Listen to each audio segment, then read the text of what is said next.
Вторые международные научные чтения традиций во времени посвящены сохранению и развитию научного наследия выдающегося фольклориста, доктора филологических наук, профессора, члена-корреспондента Российской академии наук Виктора Михайловича Гацака. Первые чтения прошли в Москве в 2018 году. Вторые не случайно проходят в Абхазии. Виктор Михайлович, находясь 46 лет на посту заведующего отделом фольклора Института мировой литературы имени Горького РАН, отдавал много сил подготовке фольклористических кадров. Под его руководством подготовлено и защищено более 3 десятков кандидатских и докторских диссертаций.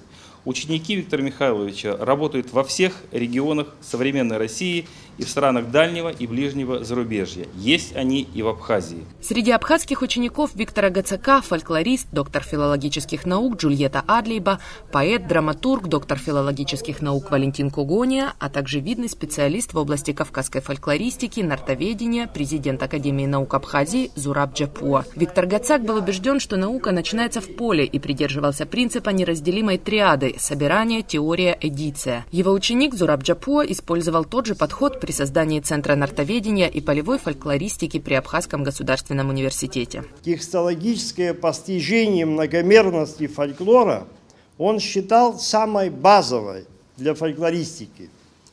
В настоящем сообщении я попытаюсь кратко характеризовать текстологическую работу в Центре нартоведения и полевой фольклористики при Абхазском государственном университете, которому в этом году и в этом месяце исполняется 10 лет. Вторые международные чтения частично проходят в режиме онлайн. В конференции в Zoom подключены около 20 ученых из России, которые по разным причинам не смогли приехать лично. Среди них и коллега Виктора Гацака, академик Александр Куделин. Виктор Михайлович – это особая, целая такая история. Вы знаете, вот сухие цифры ничего не говорят. 23 кандидата наук подготовлено, 11 докторских диссертаций.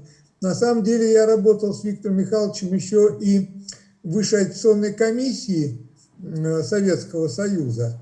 Вы представляете, Виктор Михайлович читал все диссертации, которые были посвящены фольклору в нашей стране на протяжении многих лет, для того, чтобы быть в курсе того, что делается в разных регионах Советского Союза. Всего в конференции принимают участие более 50 ученых-фольклористов из Абхазии и России. Приехать лично смогли 16 гостей из Москвы, Санкт-Петербурга, Майкопа, Уфы, Сыктывкара, Новосибирска и Элисты. Я участвовала в 2018 году в МЛИ-РАН, проводились первые чтения.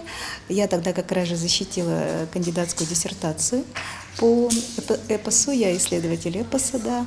И вот сейчас по приглашению Зураба Джодовича я приехала на вторые уже чтения, посвященные. Очень рада этому событию, поскольку личность Виктора Михайловича связана и с исследованием эпической традиции. А так как Зураб Джодович, мы вот все псоведы, в общем-то, мы занимаемся разными традициями, национальными, нартский эпос, калмыцкий эпос, джангар, тюрко-монгольская традиция эпоса, то есть это очень интересно нам всем. Вторые международные научные чтения памяти Виктора Гацака продлятся до 5 июня. В день по 3 заседания. В каждом заседании от 4 до 8 докладов ученых, которые условно можно объединить под названием «Особенности мифологии, эпоса и фольклора разных народов». Надежда Боровикова, Торник Амичба, Абаза ТВ.